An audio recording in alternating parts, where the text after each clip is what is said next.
Στην Ελλάδα είχαμε ένα πρόβλημα χρηματοδότηση των μεγάλων έργων εξυγχρονισμού του οδικού μας δικτύου. Τα προβλήματα στα οποία αναφέρεστε με τα διόδια κτλ. Είναι ένα πρόβλημα ελληνικό. Ένα πρόβλημα που πρέπει να λυθεί, διότι είναι άδικο για τους οδηγούς, άδικο για τους ανθρώπους που κινούνται. Είναι πολύ πιο άδικο για εκείνους που ζουν στα όρια των διοδίων.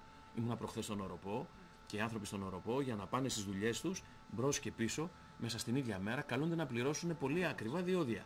Αυτό δεν μπορεί να συνεχιστεί, δεν έχει λογικό, είναι παράλογο. Θα πρέπει να βρεθεί τρόπος τουλάχιστον για αυτούς τους ανθρώπους να μην καταβάλουν αυτό το υψηλό τίμημα ή έστω ή αν είτε να μειωθεί ή να βρεθούν τρόποι παράκαμψης για τους τοπικούς, για τους ανθρώπους που μένουν κοντά στα διόδια πριν και μετά με συγκεκριμένες κάρτες, και αυτό είναι εφικτό, μπορεί και πρέπει να γίνει.